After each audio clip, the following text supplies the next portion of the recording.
Welcome, ladies and gentlemen, to the first live stream of Midwest Reviews.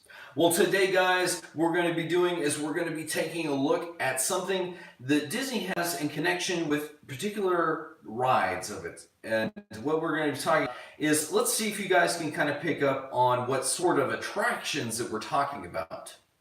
Attractions like, say, for instance, Kali River Rapids, Pirates of the Caribbean, Disney's Mexico, their kind of ride that they have in that pavilion. Also, the Norway Pavilion's ride. And last but certainly not least, Splash Mountain Falls. Well, you guys obviously can pick up on the fact that we're talking about Disney and their water-based attractions. Now, boat rides, especially in the dark, are nothing new to Disney. However, if you guys can actually see in the title, we mentioned bromine. Well, what is bromine? Well, all of us who have ever had the wonderful experience of getting out of a chlorinated pool can tell you that, when you get out, that chlorine, it tends to aggravate the skin. Matter of fact, some people actually have allergies to the chemical of chlorine itself. Well, the reason that we bring up bromine is the fact that it does the same exact job as chlorine. However, it does not have the same side effects when it comes into contact with human skin. It's not as aggressive, and it doesn't agitate as much. Basically, the reason that Disney uses it is not only because, if you're going on a water ride and you get doused, a good example is Splash Mountain, Kali River Rapids. You don't want to be itching like crazy the rest of the day in your park. You're just going to be miserable.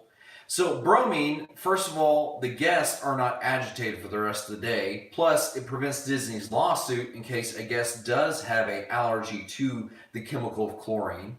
Second of all, it actually helps work in tandem with shock and actually does a better job than chlorine in keeping the water sanitary. Because you got to keep in mind, the same water you're getting doused in has been splashed on about, 1,000 other guests during its lifetime when it's, and I know it's gross bringing that out, but it is actually true. Now, the one thing that we do want to mention about the chemicals is Disney, they have to work under strict guidelines as far as making sure that all their rides are sanitary for all their guests to ride. So that's kind of like the science portion of our episode for tonight. The one thing that we do want to go ahead and bring out is that for Disney and their rides, if you guys can, we really encourage you, Cameron and I both encourage you, we really want to start hearing back from you guys. So please tell us in the comments down below what your favorite water ride at Disney is. And this doesn't have to be limited to Disney World. If you guys have ever been to Disneyland or Shanghai, Disney parks, feel free to leave those down there as part of your favorite boat rides or water attractions for Disney. Now, the one thing that we are actually going to cover is I'm going to give you my top 5 favorite water-based attractions. Now, the first one is actually, if I'm going to be honest, is actually Kali River Rapids, because it is a little bit more of a fun ride.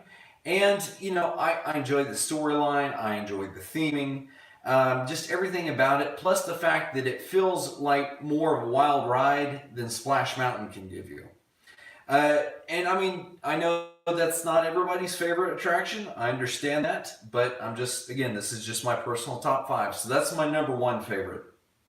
Moving on to number 2 is a ride that we've actually talked about in previous videos, that actually being Pirates of the Caribbean. If you guys want to know why that is my favorite ride, we discussed that again in one of our other videos.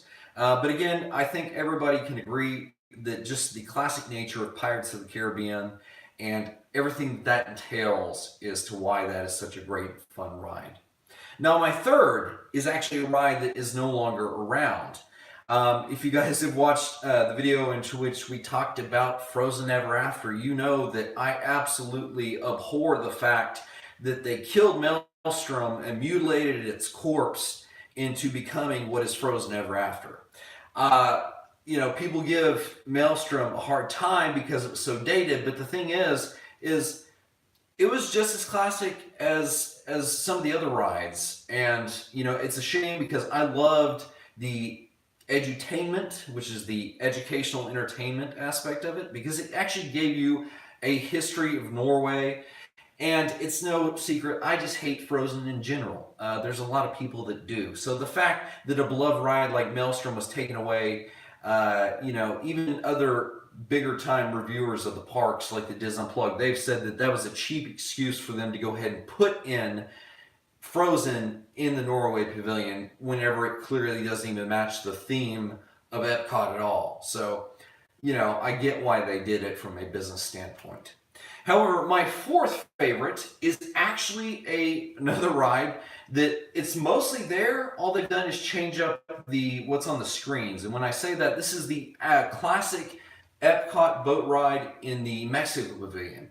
Again, because it was more of an educational entertainment, I enjoyed seeing the history of the Mayans and the Aztecs and stuff like that. And like I said, for the most part, it's still there. But you can tell that Donald, clearly they're catering to the younger generation because kids identify with members of the Fab Five, one of them being Donald. I don't know about the other two Caballeros, but, for the fact that most of the ride is still there and maintains somewhat of the classic nature, I'll ride it. Again, I will not bring myself to ride Maelstrom. So I'm sorry. I keep harping on that. But the one thing that my last and final ride is that of Splash Mountain Falls. Now, again, this is another ride that we've actually talked about a lot on our channel, and we won't go into the history of what it's based on. Ride that we've actually talked about a lot on our channel, and we won't go into the history of what it's based on. We've already done that enough. We're actually talking about the ride itself. Now, the animatronics, you can tell that they're not out in the Florida sun, so to a degree, they're still, holding up well, but you can start to see the age is starting to wear on the ride itself. It just happens. Things break down, over time. Now, Disney will never retheme this ride because there would be like riots with pitchforks going on because it's a much beloved ride. And the thing I love about it is the fact that you do get out of the sun for a while. And also, when you get to the big drop, just as soon as your brain processes that, you're already back down at the bottom. So it's a real quick thing. A lot of people say they're freaked out that it feels like they'll be falling for 30 minutes whenever, it's over as soon as it begins. Plus that little fake out drop at the beginning is fabulous when you think you're there and it's like, haha, fooled you. So, it's a fun ride. I won't bash it because it's designed well. So anyway, guys, I know that one last thing before we go, this is a little bit longer of a live stream than I intended it to be. But one thing that we did want to mention is that Karen and I, he's had hardware issues, I've had internet issues, so we haven't been able to upload videos. And so we wanted to apologize to our subscribers and our regular viewers in general. We do appreciate you guys very much, that you take the time to watch our videos. That means a lot that you actually enjoy the content that we put out. So we're still going to try and implement this new setup. Cameron himself is actually, I believe, in the process of editing two of our classic style videos. One where we actually talk about the family, the franchise of Swiss Family Robinson. Another is actually where we talk about new services that are actually where you can watch edited versions of videos. Now, anyway, guys, I hope you've enjoyed this a little bit longer of a live stream. And really, until next time, guys, we'll see you in another review.